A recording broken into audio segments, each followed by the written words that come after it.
49% हो गया ना, समझो राम की विजय होना प्रारंभ हो गई। उस दिन आपका धर्म में मन लगेगा, स्वभाव भी अच्छा हो जाएगा। बंधुओं, मैं समझता हूं कि आपके राम का आहार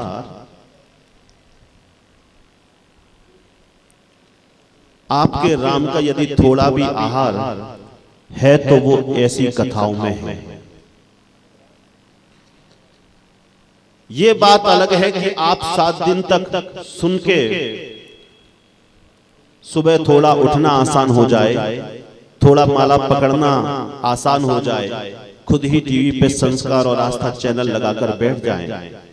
फिर जब घूम घूम कर आपका रावण ताकतवर होगा, फिर आस्था कुछ व्यवस्था में बदल जाएगी। प्रयास लेकिन यह करें कि निरंतर कुछ ना कुछ धर्म की कथाएं, धार्मिक आयोजन करते कराते रहें, जिससे आपके अंदर का राम ताकतवर रहे।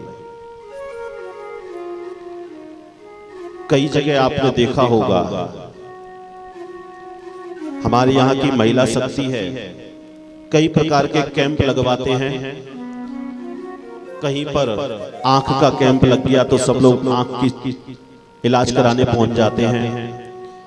कहीं विकलांगों को कुछ ट्राईसाइकिल वगैरह बंटने का कैंप लगा तो वहां भी जरूरतमंद लोग पहुंचते हैं।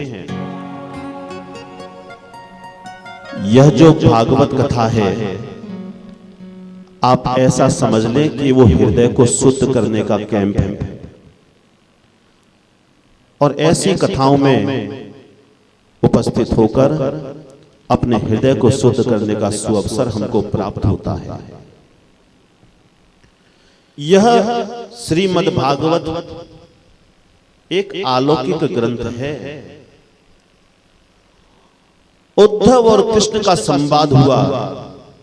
उद्धव ने श्री कृष्ण से सीधी बात पूछी है कि भगवान, कलिकाल प्रारंभ होने जा रहा है और आप इस युग को छोड़कर जा रहे हैं, इस संसार को छोड़कर जा रहे हैं।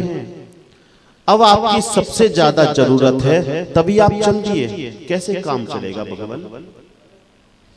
जब एक रावण था तब एक राम ने आकर समाज का उद्धार कर दिया। जब एक हिरण्याक्ष था तो एक बारह ने आकर सब कुछ संभाल लिया। जब एक हिरण्यकश्यप था तो नरसिंह ने आकर के उसका उद्धार कर दिया।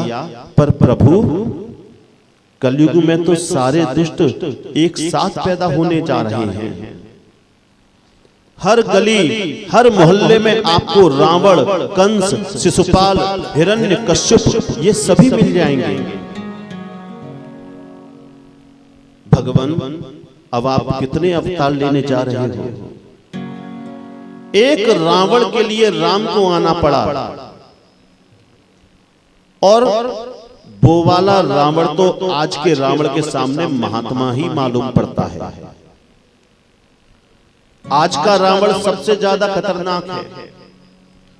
रामायण में लिखा है कि रावण जब भी सीता जी से मिलने जाता था तो कभी अकेले नहीं जाता था, अपनी पत्नी मंदोदरी को साथ लेकर जाता था और सीता जी को प्रपोज करता था कि मुझसे शादी कर लो, मुझसे शादी कर लो। आज का रावण तो सीधे सीधे एक्सपोज कर दे, प्रपोज का तो काम ही खत्म। उस रावण के 10 सिर थे, आज के रावण तो 1000-5000 सिर हैं। बंधुओं, हे प्रभु, कैसे काम चलेगा? भगवान, कि आप ही राम, कृष्ण, मत्स्य, कूर्म, 12 नरसिंह सभी अवतार लेकर के आओगे? भगवान ने उद्धव से बहुत सुंदर बात की है कि हे उद्धव, इस लीला के बाद में अपने लोक को नहीं जा रहा, अपने स्थान को नहीं जा रहा, बल्कि तिरोधाय प्रविष्टो मम श्रीमद् भागवतालयम। मैं इस अवतार के बाद भागवत जी में ही प्रवेश कर रहा हूं, क्योंकि मुझे मालूम है कि कलिकाल में अवतार से काम नहीं चलेगा, अब तो संस्कार से काम चलेगा। इन दैत्यों के ऊपर विजय प्राप्त की जा सकती है तो सिर्फ संस्कार से। मैं भागवत जी में प्रवेश कर रहा हूं और गली गली मोहल्ले मोहल्ले में जाकर के हर गृहिणी के हृदय में उस संस्कार को मैं विद्यमान कर दूंगा। जब उसकी छाती से उसका बालक संस्कार मिश्रित दुग्ध को पिएगा तब उसके लिए अध्यात्म बड़ा आसान बन जाएगा। ये इसकी उपलब्धि है बंधु। आइए अब हम और आप मिलकर के भागवत कथा में प्रवेश करते हैं। ओम नमो भगवते वासुदेवाय।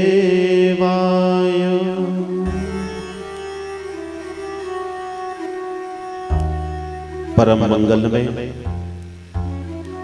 परात्पर अखिलेश्वर अकारण करुणा वरुणालय भक्त वांछित कल्पतरु श्री तड़ित विनिंदित पीतांबरधारी श्री बाल कृष्ण लाल की वांग्मय प्रतिमूर्ति श्रीमद् भागवत महापुराण अनेक जन्मों के पुण्यों का उदय होने पर श्रीमद् भागवत कथा की प्राप्ति होती है और उनमें भी बिरले ही उसे सुन पाते हैं। उनमें से कुछ ही इसका चिंतन व मनन करते हैं तथा उनमें भी एक आध ही इस कथा के उपदेशों को जीवन में उतार पाते हैं। भागवत जी के महात्म्य में भी कहा गया है, भाग्योदयेन बहुजन्म समर्जितेन सत्संगमं च लभते पुरुषो यदा वै अज्ञान हेतु कृत मोह मदांधकारम् न संविदाय हि तदो दयते विवेकः। श्रीमद् भागवत कथा में प्रवेश करने से पूर्व इसे जानना भी आवश्यक है कि इस कथा की विशेषता क्या है, किस विषय की विवेचना है, इसमें उद्देश्य क्या है इसका, और इस कथा को श्रवण करके हमको क्या फल प्राप्त होता है। क्योंकि जब तक हम जानेंगे नहीं, जब तक हम समझेंगे नहीं, तब तक हमको जानकारी नहीं होगी और बिना जानकारी के प्रेम संभव ही नहीं। इसलिए गोस्वामी तुलसीदास जी ने भी पुराणों के बारे में कहा है, जान ही बिना न होई परितीति, बिनु परितीति होई नहीं प्रीति। इसलिए सर्वप्रथम भागवत के महात्म्य का उल्लेख किया गया है। बंधुओं, यह जो भागवत जी के महात्म्य हैं, यह पद्म पुराण से लिया गया है। इसमें सर्वप्रथम परमात्मा के स्वरूप का वर्णन है। सच्चिदानंद रूपाय विश्वोत्पत्त्यादि हेतवे तापत्रय विनाशाय श्री कृष्णाय वयं नमः। अच्छा, एक बात बताएं, जब हम अपनी कन्या के लिए कोई वर ढूंढने जाते हैं, कन्या के विवाह के लिए किसी योग्य वर की तलाश करते हैं, तो सर्वप्रथम क्या देखते हैं? सर्वप्रथम हम ये पता करते हैं कि वर कैसा है, उसका रूप, उसका स्वरूप कैसा है, उसी प्रकार हम जब स्वयं को अपने परम पिता परमेश्वर को अर्पित करें तो पहले जान लें कि ईश्वर का स्वरूप कैसा है, कैसे दिखते हैं। इसलिए व्यास जी ने सर्वप्रथम उनके स्वरूप का वर्णन किया है। क्या कहा है कि सच्चिदानंद रूपाय सत चित आनंद रूप है, सच्चिदानंद रूपाय। बंधुओं, संधि विच्छेद करके यदि समझाया जाए तो यह जो सच्चिदानंद जो शब्द है 3 अक्षरों से मिलकर बना है, सत, चित और आनंद। सत का अर्थ है कि परमात्मा सत्य स्वरूप है। कैसा वाला सत्य? जो डेली में हम और आप बोलते हैं वो वाला सत्य नहीं। उस सत्य के तो कुछ सिर पैर ही नहीं है, कब वो झूठ बन जाए। वह सत्य जो कभी मरता नहीं, वह सत्य जो कभी छुपता नहीं, एक ना एक दिन वह सामने आता ही है। यह सारा जगत सत्य पर ही आधारित है। जो सतत रहे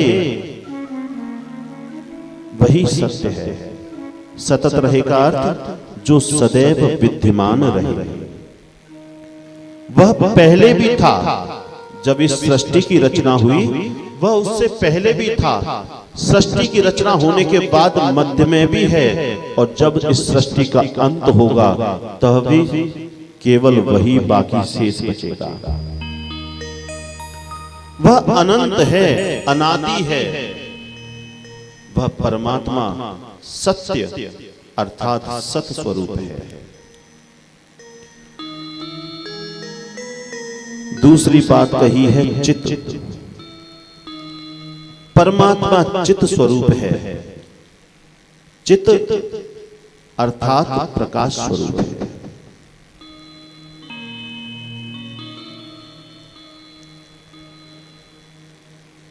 यह जो बल्ब जल रहा है ना, ये भी स्वयं से प्रकाशित नहीं है। इसको भी किसी से प्रकाश उधार लेना पड़ा, तब जाकर के प्रज्वलित हो रहा है। प्रतिदिन आप दर्शन करते हैं सूर्य और चंद्रमा के। ये सूर्य और चंद्रमा में भी जो प्रकाश दे,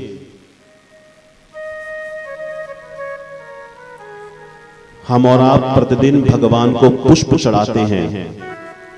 उस पुष्प का जो कलर है, उसका जो रंग है, उसकी जो खुशबू है, वह किसने दी?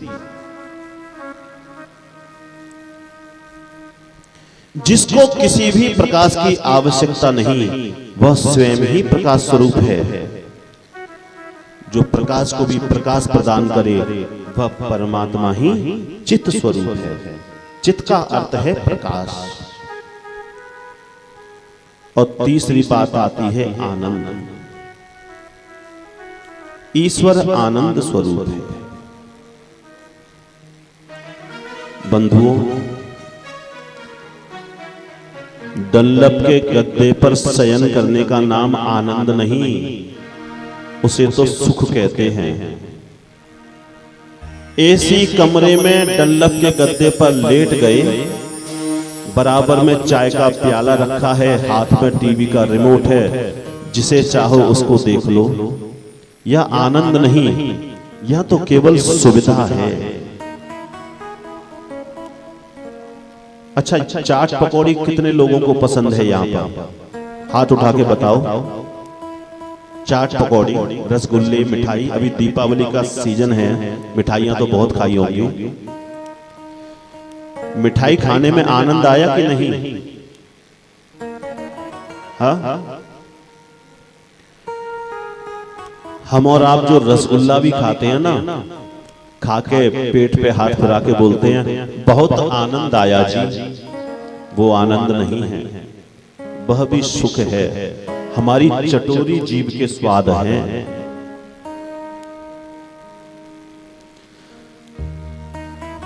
बाहर की वस्तुओं से कभी भी आनंद नहीं मिलता। ये सबसे बड़ा सूत्र है भागवत जी का। ये जो आनंद है ना, अंदर की वस्तु है। आत्मा का बोध होना, आखिर मैं यहां क्यों आया? क्या केवल व्यापार बट्टा करने ही यहां पर आया? क्या केवल परिवार का पालन पोषण करने के लिए ही यहां पर आया? अपने आप को पहचानना, अपनी आत्मा का बोध हो जाना, अपनी आत्मा का ज्ञान हो जाना ही आनंद है जी। यह तो अंदर की चीज है। आनंद तो साक्षात परब्रह्म है। अच्छा, एक बात बताएं, चतुर्थ दिवस की कथा में हम और आप बड़े उत्सव से गाते हैं, नाचते हैं। नंद घर आनंद भयो, जय कन्हैया लाल की। नंद घर कन्हैया भयो, जय कन्हैया लाल की। क्या ऐसा कहते हैं? नंद घर कन्हैया भयो, नंद घर आनंद भयो, अवध घर आनंद भयो, जय राजा राम की। यह जो आनंद है ना, मेरा कन्हैया है। वह आनंद रूपी परमात्मा सदैव इस विश्व को अपने प्रकाश से आलोकित कर रहे हैं। इसी कारण उनको सच्चिदानंद कहा गया है। सच्चिदानंद रूपाय। अब देखिए, कन्या के लिए जब वर देखने गए तो पहले तो उसके स्वरूप पर ध्यान केंद्रित किया। स्वरूप के बाद क्या देखते हैं? व्यापार कैसा है, कारोबार क्या है जी, करता क्या है। तो व्यास जी ने बताया कि वो करते हैं विश्वोत्पत्त्यादि हेतवे। बंधुओं, मेरे बांके बिहारी जरा सा मुस्कुरा दें तो इस सृष्टि का सृजन होता है। ये जो रंग बिरंगे मॉडल यहां पर बैठे दिख रहे हैं ना, चाहे कुर्सियों पे हो, चाहे गद्दों पर हो, चाहे व्यास मंच पर हो, सबका निर्माण करने वाला यही है। ऐसे ऐसे सुंदर मॉडल बनाता है कि पूछो ही मत। कोई लंबा, कोई ठिगना, कोई मोटा तो कोई पतला, कोई गोरा। जो गोरा है वो सीना तान के चलते हैं कि हम गोरे हैं, और कोई काला, वो दिन भर क्रीम और पाउडर ही रगड़ता रहता है कि हम भी गोरे हो जाएं। वह मुस्कुराता है तो हम सबका निर्माण होता है। कैसी गजब की कारीगरी करता है बंधुओं। एक व्यक्ति के पैर के नीचे चींटी आ जाए तो वो राम राम कह के कान पकड़ता है, सॉरी बोलता है। और एक एक व्यक्ति ऐसा है कि मुर्गे की गर्दन मरोड़ के खा जाए। यह नए नए कंप्यूटर वो सब हमारे दिमाग में फीड करता है। यही तो विशेषता है इसकी, ये इसकी कारीगरी है। वो जरा भी गंभीर होता है तो इस जगत का पालन करता है। भगवान की बनाई इस दुनिया में कोई भी जीव भूखा नहीं सोता बंधुओं। मेरे बांके बिहारी जी सबको देते हैं। अच्छा, आप बताइए, क्या आपके शहर में या आपकी इस ऑर्चिड कॉलोनी में इतने लोग रहते हैं, कभी कोई भूखा सोया? मुझे तो आज तक नहीं दिखा। मेरे मालिक की दुकान में सब लोगों का खाता, सबका खुला हुआ है अकाउंट, सबका पालन करता है। जिसको जो चाहिए उसको वो देता है।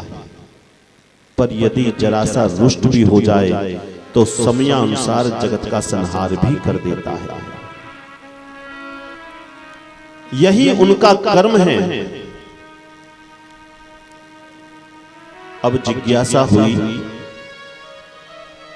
कि उन्होंने हमारे लिए या संसार के लिए क्या किया, तो व्यास जी महाराज कहते हैं कि तापत्रय विनाशाय।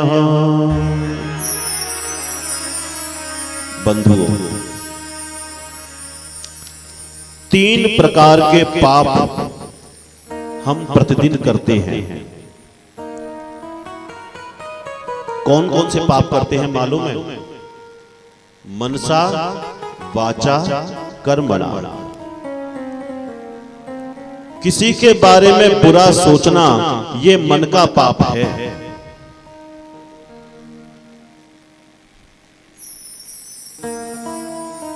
कोई आदमी बाहर से जा रहा था, बहुत महंगा चश्मा लगाकर, भगाभग कपड़े पहनकर आ रहा है।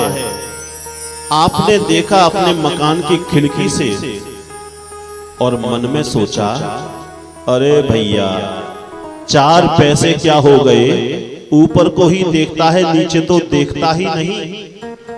भगवान करे इसका पैर फिसल जाए, एक टांग तो कम से कम टूट ही जाए। प्यार से बोलिए ना, जय श्री कृष्णा। ऐसा मन में बुरा बात सोचना ही मन का पाप है। मनसा कहते हैं इसको। क्या कहते हैं? मनसा। अच्छा, कुछ लोग ऐसे होते हैं जो वाणी से बहुत ही गंदा बोलते हैं। स्वरूप से तो बहुत सुंदर हैं, ऐसा गंदा बोलेंगे, ऐसा गंदा बोलेंगे कि सुनने वाला सुसाइड ही कर ले, आत्महत्या ही कर ले जाए। देखने में बहुत सुंदर स्वरूप है, लेकिन जब बोलेंगे तो ऐसा लगता है जैसे मुंह से आग का गोला निकला। ये होता है वाणी का पाप।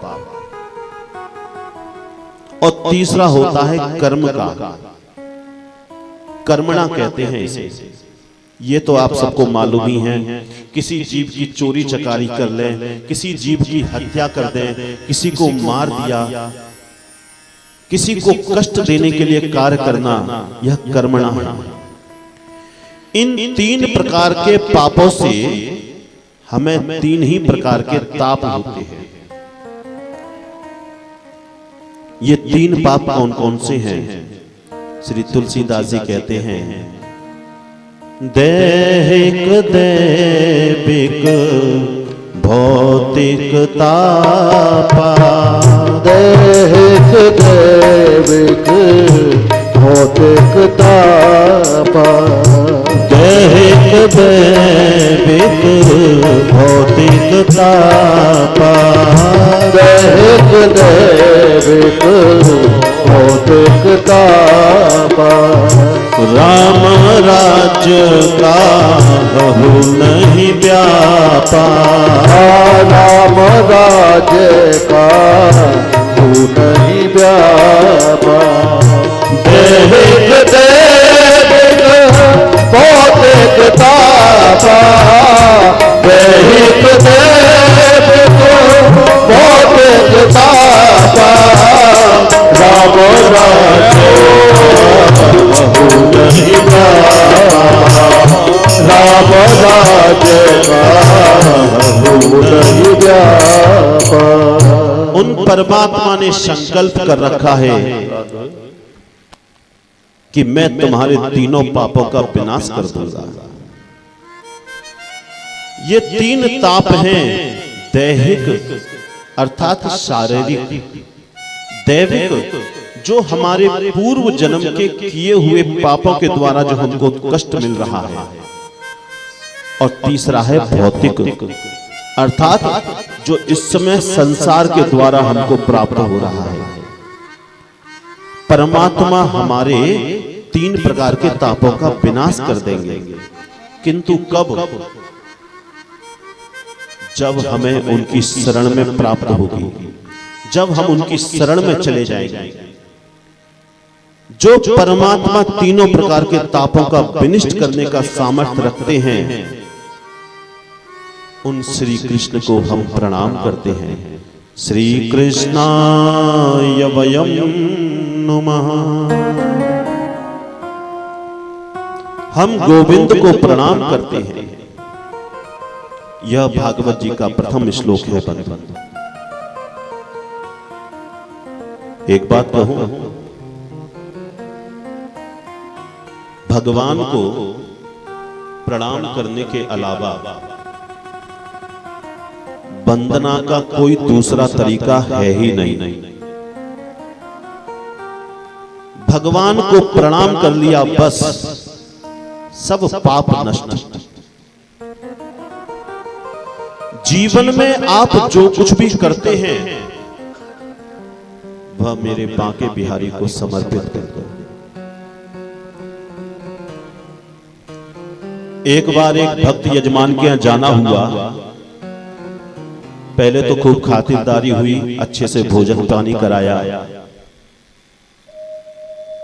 जब बैठ के वार्तालाप चल रही थी तो यजमान बोले कि गुरुजी आप जरा हमारा पूजा घर देख लो। पूजा घर देखने गए तो उसमें इतना लंबा पर्चा रखा हुआ था। मैंने पूछा भाई ये पर्चा क्यों रखा है? बोला पढ़ के देखो तब पता चले। मैंने उठा के पढ़ा, उसमें लिखा था कि 4:35 पर हम उठे, 5 बजे मॉर्निंग वॉक पर गए, 1 घंटा 15 मिनट में लौट कर आए, फिर स्नान किया, थोड़ा योगा किया, ठाकुर जी की सेवा की, भोग लगाया, फिर स्वयं नाश्ता किया। दोपहर पश्चात मैं ऑफिस गया।